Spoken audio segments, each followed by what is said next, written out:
ஒரு கோவிலில் ஒரு நாய்க்குட்டியும் பூனைக்குட்டியும் நண்பர்களாக இருந்தாங்க. அவங்க ரொம்ப காலமாக அந்த கோயில்லையே வளர்ந்து வந்தாங்க. இந்த நாய்க்குட்டிக்கிட்ட எல்லாரும் ரொம்பவே அன்பு காட்டி பாசமாக நடந்துக்கிட்டாங்க. ஆனால் அந்த பூனைக்குட்டியை யாருமே கண்டுக்கிறதில்ல. இதனால் ரொம்பவே வருத்தமாக இருந்தது அந்த பூனைக்குட்டி.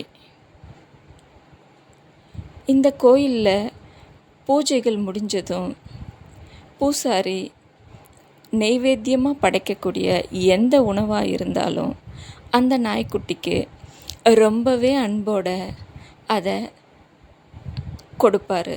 ஆனால் இந்த பூனைக்குட்டியை யாரும் கண்டுக்கிறதில்ல. இதை பார்த்து ரொம்பவே வருத்தப்பட்டது பூனைக்குட்டி. ஒரு நாள் தன் நண்பனான நாய்க்குட்டியை அழைச்சி, நண்பா, நானும் நீயும் இந்த கோயிலில் ரொம்ப காலமாக இருக்கோம். ஆனால் உன்னை கவனிக்கிறது போல் என்னை யாருமே கவனிக்கிறதில்ல. என்னை எல்லாருக்கும் பிடிக்கவும் மாட்டேங்குது. உன்னை மட்டும் ரொம்ப பிடிக்குது. எதனாலன்னு நான் தெரிஞ்சுக்கலாமான்னு கேட்டது. அதை கேட்ட நாய்க்குட்டி, நான் இரவு முழுதும் கண் விழித்து இந்த கோயிலை காவல் காக்கிறேன்.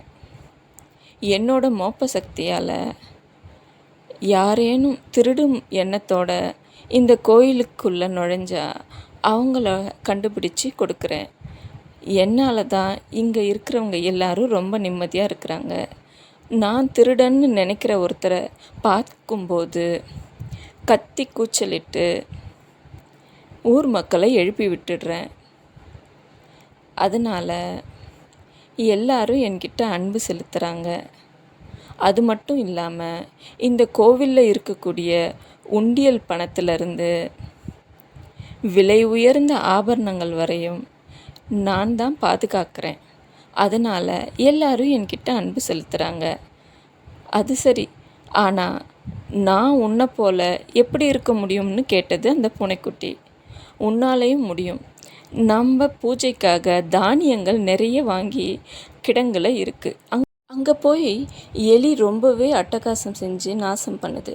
அந்த எலியை நீ விரட்டி நீயும் இங்கே ரொம்ப நல்ல பிள்ளைன்னு பேர் எடுக்க முடியும். உன்னால் முடிஞ்ச உதவியை இந்த கோவிலுக்கு செய். நிச்சயமாக எல்லாருக்கும் உன்னை பிடிக்கும் அப்படின்னு சொல்லிச்சு. சொன்னது போலவே அந்த பூனையும் எலியை விரட்டி தானியங்களை காப்பாத்துச்சு.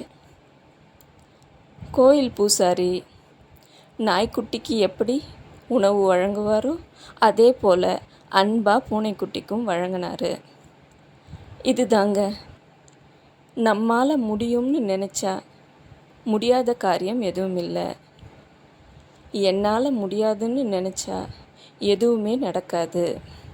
அந்த வகையில் இந்த பூனை தன்னால் முடிஞ்ச காரியத்தை செஞ்சு ரொம்பவே அதுக்கப்புறம் மன நிறைவோடு இருந்துச்சுங்க. மற்றும் ஒரு பதிவில் சந்திக்கலாம். நன்றி.